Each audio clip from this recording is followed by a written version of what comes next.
So I am on my way to Fruitvale Station in Oakland, California, and I'm going to meet the uncle of a kid named Oscar Grant, who was shot and killed at a BART station by police. And basically his story is one of the biggest and most critical ones in this whole discussion about the shooting of unarmed black men by police officers. It was filmed and it went viral. It, in some ways, launched the Black Lives Matter movement. I don't want to say he's ground zero for all this stuff, but he is a huge part of it. His story is a huge part of it.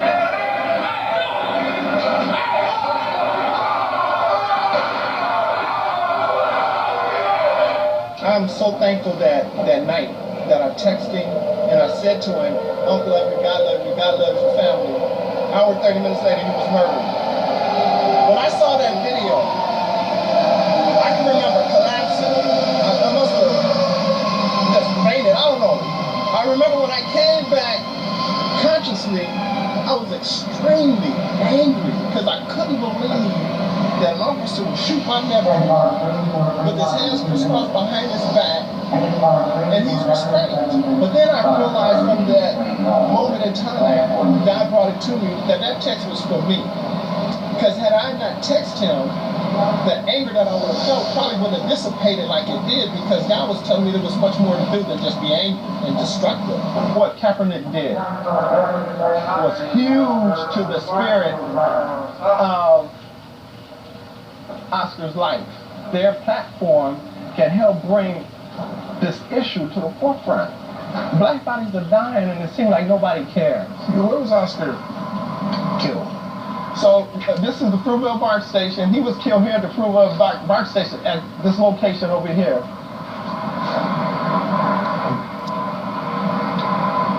Right here. There's this indentation right here.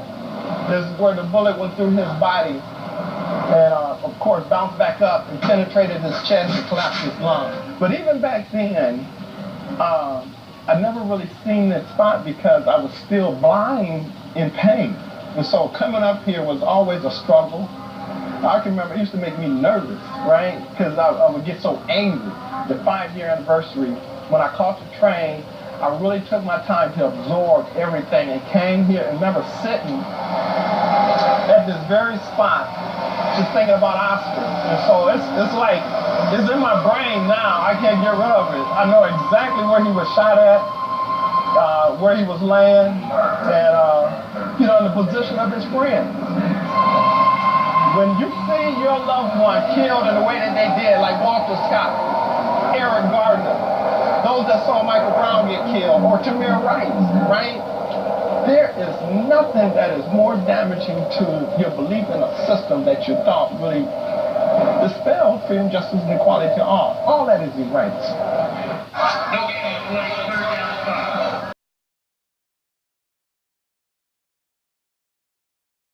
I'm going to start with a monologue that I'm really inspired by, and I'm going to go through some brief introductions. All right. Good evening. Tonight is a conversation of social justice, activism, and politics in our sports. In this moment of gathering, a selected panel of influencers talking to our friends, family, and community at large in attendance, along with dialogue to take back into our daily walk. Because we cannot ignore the realities of the current state of America, the events of the past year have put a spotlight on the injustice, distrust, and anger that plague so many of us. The system is broken. The problem is not new. The violence is not new. And the racial divide is definitely not new. But the urgency to create change is at an all-time high. We gather here tonight, accepting our roles in uniting communities to be the change we need to see. We stand before you as fathers, sons, husbands, brothers, uncles, and in my case, a black and brown man raised by men who served in our military and in the police force. But Trayvon Martin, Michael Brown, Tamir Rice, Eric Garner, Laquan McDonald, Alton Sterling, Philando Castile, this is also our reality.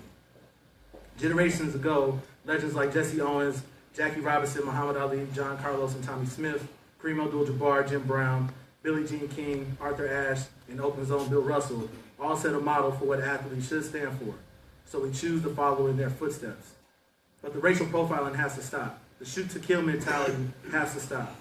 Not seeing the value of black and brown bodies has to stop, but also the retaliation has to stop. The endless gun violence in places like Chicago, Dallas, Orlando, and here in San Francisco and Oakland, it has to stop. Enough is enough. Now, as athletes, media members, sports fans, and humans, it's on us to challenge each other to do even more than we already do in our own communities. And the conversation, it cannot stop and as our schedules continue to get busy again. It won't always be convenient. It won't. It won't always be comfortable, but it is necessary. We all feel helpless and frustrated by the violence. We do. But that's not acceptable. It's time to look in the mirror and ask ourselves, what are we doing to create change? It's not about being a role model. It's not about our responsibility to the tradition of activism. It's about doing even better and even more for all of us. This year, Muhammad Ali would turn 75 years of age, the GOAT. But to do his legacy any justice, let's use this moment as a call to action for all of us to educate ourselves. It's for these issues to speak up, to use our influence, and to renounce all violence. And most importantly, go back into our communities, invest our time, our resources, help rebuild them, help strengthen them, help change them. We all have to do better. Thank you. He has founded 2 social justice organizations, received many prestigious awards, appeared on many national and local television shows and radio stations, and delivered many meaningful workshops and presentations. However, while Uncle Bobby has an impressive array of accomplishments, fighting for social justice, we should not forget that his work has been catalyzed in part by the harrowing, devastating, and truly avoidable event, the murder of his nephew, Oscar Grant, who was shot in the back while being restrained by a police officer on New Year's Day, 2009. Please welcome Uncle Bobby as he shares with us his life work in ending police brutality and supporting families who have suffered at the hands of police.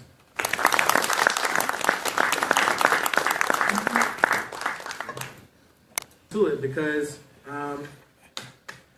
there's plenty of things that we could talk about, and Uncle Bobby, I really want to defer to you first, because the conversation we're having is an intersection of sports, social justice, and activism, but you walk that daily walk, and this is the life that you live.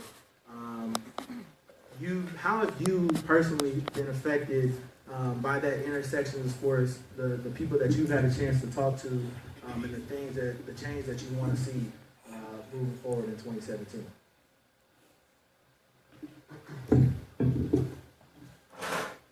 So how have I been affected personally? Well, of course, affected personally is the fact that my nephew, Oscar Grant, was murdered on January 1st, 2009. As many of you know, at the Fruitvale BART station, that New Year's night, or morning, we should say. It was from that moment in time that my life actually was changed. You know, I'll share this with you really quick, and then I'll get into how I've been affected. Was that Oscar was really heavy on my spirit, and at 12:40, I texted him and told him, "Uncle loves you, God loves you, God loves his family." Hour and a half later, he was murdered. When I saw that video, I remember collapsing. And when I came to, I was in extreme rage. I was angry. My whole perception and understanding of this country changed at that moment in time. And I knew at that moment I was going to be really destructive. As a matter of fact, I knew that if I moved in the direction that I felt at that time, none of you would know who I am today, except in a different fashion, a different way. But God brought to memory that blessing that I had to text Oscar from those feelings. And I'm so thankful. So what came clear out of that was that text was for me. It wasn't for Oscar. Because had I not texted him, I wouldn't be sitting in front of you today having this conversation. So I'm very thankful about that. And before I even really start, you know, I am a married man, and I gotta definitely say, my beautiful wife is sitting in here, Beatrice, who we call Activism. Thank you. Well, as you know, for the past 8 years, it's been 8 years now since Oscar was murdered, I've been constantly advocating and bringing to light this heinous act of police terrorism around this country. And what's interesting about that, we having this conversation, which has really begun to shed some light on this issue. In the last 8 years, many people were turning a blind eye to the issue of police terrorism in this country. Right. And it wasn't until Colin Kaepernick took a knee that people began to have a vision of the pain that we've been advocating and protesting and speaking about for those past 8 years. People then began to see and hear what we've been talking about.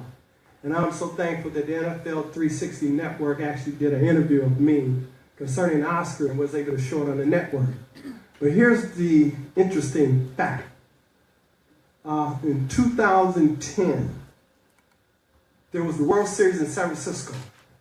And we knew that if we can get the spectators that was watching the World Series the idea of what police terrorism was by putting a sailboat in the Cubby Bay with a big old banner that said "Justice for Oscar Grant," you would see it, feel it, and become involved, but it was watered down. Of course, Mesley family did the same thing, saying "Justice for Mesley." So the mass media then took it upon themselves to say this was some kind of campaign promotion of the ills of this society that we were trying to portray, which we were, because we wanted your attention to this issue. So on June 8th of 2010, something extremely big happened. Do any of us remember? Think about LeBron James making that decision to go to Miami. On that very same day, the verdict came down of the shooting of Oscar Grant. And it was watered down through, again, sports. You hear what I'm saying? And look where we are today. So there's been many attempts to utilize the sporting arena to water down this heinous act of police terrorism in this country. But today, because of Colin Kaepernick, not alone, of course, LeBron James, even though he was using that first series in 2010 and not knew it, but has begun to make good to that by wearing the jerseys, speaking at the ESPY award ceremony concerning police terrorism, and the acts and things that he has done to help elevate, motivate other not actors, but athletes to become involved in the activism that has taken place. And so if I came up with this idea, not idea, but I want to share with you as I begin to really look at this issue. So Colin Kaepernick created what I call a pro-grassroots athlete movement.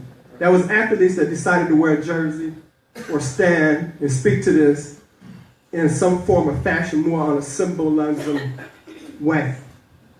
But Antoine Bolden and Malcolm Jenkins went to Congress and spoke about police terrorism at the White House. That's right. We need to clap on that. But they didn't stop there. They went to the Congressional Black Caucus 6 months later and again raised this issue concerning police terrorism in this country. That is called pro-political athletes activism. But there's another form of activism that many pro-athletes get involved in, which is simply donating to charities and kind of just, spending some time going to schools and talking. But the part that I feel pro-athletes could get involved in to become part of the movement is to look at how they can support and stand with families that has truly been affected. And I think the last piece of that would be also, and this is how it affects me, but my hope that athletes become aware of what the Muhammad Ali Summit was about. As you spoke about earlier, Jim Brown, Kareem Abdul-Jabbar, Bill Russell, and many others, speaking to this issue of injustices that was happening in that era, which was the civil rights movement and the Black Power movement. And so there are many things that I can cite in how I've been affected in this connection that's happening today, which is really tremendous to me, about where we're going. I'm very optimistic today, again, from Colin Kaepernick, doing a direct assault, a direct action assault on police terrorism in this country by taking a knee during a national anthem. That woke people up. And we need to thank him for doing that, because it has created this activism spirit in athletes all over this country, in every field of athletes, from ping pong Swimming. Check. He has founded 2 social justice organizations, received many prestigious awards, appeared on many national and local television shows and radio stations, and delivered many meaningful workshops and presentations.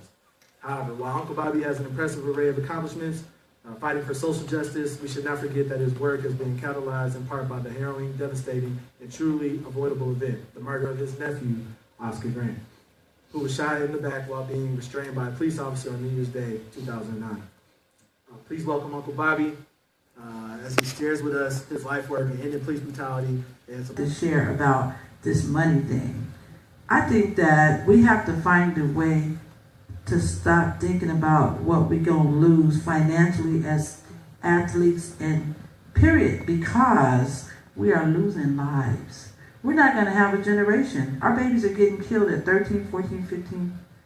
They're getting killed. So we are at a state of emergency. And so I don't think that we should be thinking like that, because people say, oh, poor Kaepernick, he don't have no job and he not getting paid. He gonna be all right because he's standing on truth and he's standing and fighting. He's gonna be all right. He might be in a better position years from now than athletes who played, because we have to get out of that spookiness of that. And also, we gonna have to get in the pockets.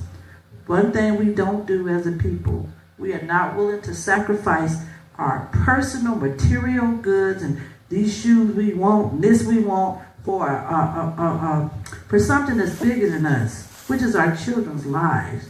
Pull back on that money. Take your money out of the economy. Stop going to the football game. Stop going to the NBA. If we're not being treated right, if we can't get none, nobody don't get none. And we got to have that attitude, and we have to be willing to sacrifice and be selfless and not about us. We're going to have to give up something. Some of us are going to have to give up our lives. We are in a state of emergency, and that's just all. We can't be tiptoeing about, people like the NFL on Sunday. So what? Somebody's going to die on Sunday. Okay? So we have to get out of that and be willing to give it up and sacrifice. Come on. We ain't going to have a future if we don't. That's all. Just gotta do it. There is a... Beyond just doing it, thank you. Oh. Beyond just saying, like, I'm here, I'm going to be here, but, like, how is the... Right. What was exposed when the Women NBA in Minneapolis team came out wearing the Black Lives Matter shirt, it exposed just how heinous the police can be when they see that, and the 4 police officers walked off.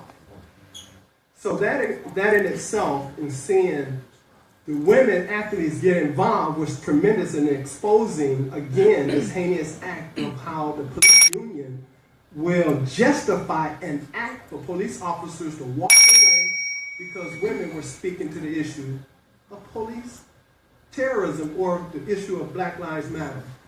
We talked about Billie Jean King, Thea Gibson. We can go on with the women that was involved in activism, which is just a part of, again, the totality of the movement in itself. So women cannot be left out of this equation, because your voice, your act, your symbolism is just as critical. And also, you have, let me say it like this. The number one person seen on the scene when someone is killed is a mother, a teary-eyed mother. And I know all the female athletes feel that pain and wants to stand next to a mother that has suffered that pain. So I know and believe that women athletes is part of the leadership of this movement when it comes to athletes being involved. John Carlos and Tommy Smith, as you know, in 1968, symbolized the act of the injustices in this country. But some of their greatest supporters were the female athletes, track stars, that also protested with them that we don't even talk about. Matter of fact, we don't even really know their names. And so the act of female athletes speaking to these heinous issues are always really, in many ways, hidden from our view, because you're not supposed to do that. Steve Grievous. So one of the things I think that I'm hearing from everyone, and I think the word is probably collaboration, and are we doing that? So how do we support the athletes? And that's the question I'm actually asking you all. How do we support the activists? How do we support those in the media so that you can be that voice, speak out, and feel that you'll get support? And I'll leave you with this. One of the biggest memories that I have with Ali, with Muhammad Ali, is the fact that Jim Brown got Bill Russell and got these football players and these basketball players. All these athletes came out to support Muhammad Ali. He did not stand alone. Right. Out of the athletes, and I think he was supported. Obviously, our community was more together because of segregation, so we were forced to be together. But now with integration, and I'm not against it, I'm not saying I'm against it, I think we need our white brothers and sisters and all the different colors and brothers and sisters to help support us. But I think the whole thing is about support, community, collective, collaboration. But I'm asking the panel, how do we support you in your area? How do we support you? There were a couple of questions that were asked, and my sister here asked, how did she get past, or how do we get past this pessimistic view of our future because of this formidable foe that we're dealing with? You know, white supremacy. Okay, that's real. And then the brother asked, collaboration. How do we collaborate? Many of us has been brainwashed. And until we come to that knowledge that our perception of how we think and move has created this brainwashing that has taken place, we're staying in this mess. I believe your eyes has been open. And just like this brother here, his eyes has been open. My eyes has been open. And many of you that are sitting in this room, your eyes has been open. And you know that there's work required on our part to bring about real systemic change. And so we ask these type of questions. How do I, a brother that lost a nephew to one of the strongest enemies in the United States, the police union, that is killing us, that's got the very foundation of this country hemorrhaging. You hear what I'm saying? There's going to be an internal explosion before an external explosion. There's going to be chaos in this. How do I have an optimistic view that there's a chance that real systemic change will happen? By people like Colin Kaepernick. Every inch that we take is a progression to bring about change.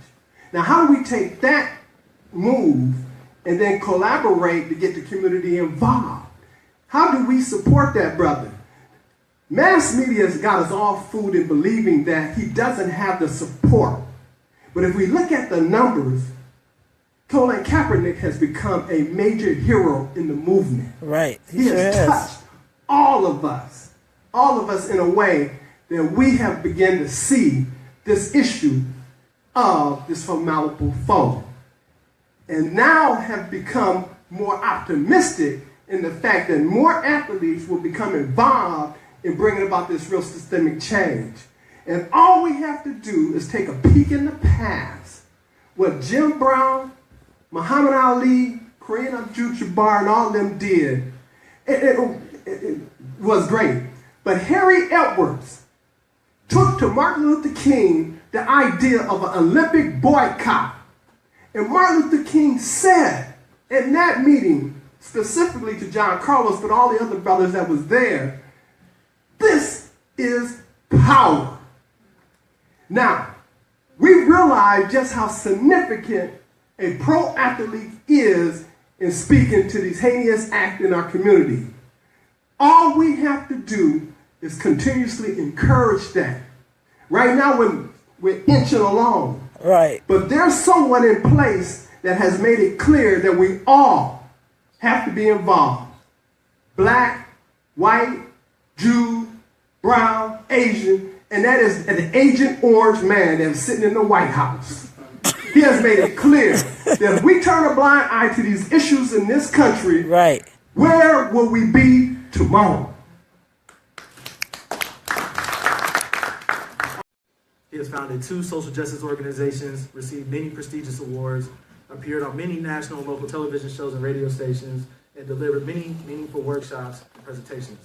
However, while Uncle Bobby has an impressive array of accomplishments, fighting for social justice, we should not forget that his work has been catalyzed in part by the harrowing, devastating, and truly avoidable event, the murder of his nephew, Oscar Grant, who was shot in the back while being restrained by a police officer on New Year's Day, 2009. Please welcome Uncle Bobby as he shares with us his life work in ending police brutality and supporting families who have suffered at the hands of police.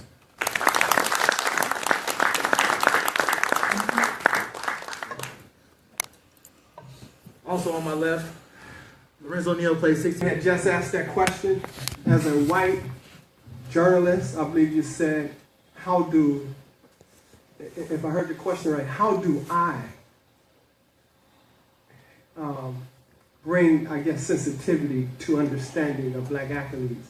First of all, being a white gentleman, and I see you sitting to a sister, you're already sensitive to know that we are human beings.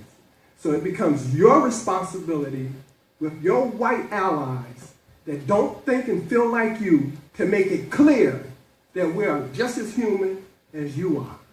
You see what I'm saying? Because you will hear that locker room talk, that nigga this and that nigga that. Come on. You see what I'm saying? And you must address it. Hold up. I don't need that type of conversation. And be adamant about it. Because that is the only way that you will change the way your folks think. Standing up, being strong, and representing becomes your responsibility. That's me. Okay, that's me feeling that. Well, I wanted to say, in regards to that question, and the question, I believe it was that this brother here had asked concerning athletes in colleges. One of the things that pro athletes does during their off season is find some charitable organization to give, because they know they raises, for what I understand, their look up as far as being not just an athlete, but a person that's involved in some kind of charity event. You know, that becomes important to an athlete. But all these charity events and organizations that exist doesn't focus in on the issues that we speak about. Right. So it becomes important that we create this unity to educate black athletes on how to properly become involved in community events. Because some, like I said earlier, Colin Kaepernick created what you call a grassroots movement. So tomorrow, before my game, I'm going to wear a patch that says Black Lives Matter. But that's it. But it's much more than that that has to be done. There has to be some form of actual involvement. Antoine Bolden and Malcolm Jenkins went to the White House. Antoine Bolden is grossly involved because his cousin Corey Jones was killed by the police. Right. That's why he's outraged. Right. And I don't know if any of you know about the muck down there in Florida, but the muck puts out, I think it's about 20 NFL players that come out of that small community, football players out of that small community. And he is actually starting to work with them to understand what bringing unity together to make investments to bring up that community. You know, what is the muck? Just Google it, and you'll see what I'm talking about. You know, and so it becomes important that we understand that the only way this is going to change is that black people first must take up the responsibility to make sure that our babies understand who we are, our struggle, and the fact that this reality of being black in this white world is going to always be issues if you don't become clear about how to navigate it. And the only way we're going to navigate that is going to be with our unity. That's why Jim Brown that's why Muhammad Ali didn't sit by himself.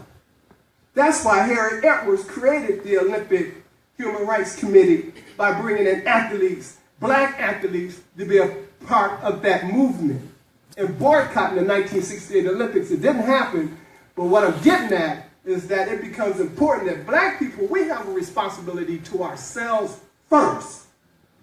Because our failure to always think that we got to include white folks in our business is the reason why we stay diluted in understanding the issues in our community. Right. We have to face that and deal with that reality. And once we come clear of getting this poison out of our brains about who we are, only then will we have that optimistic view about our survival in this world.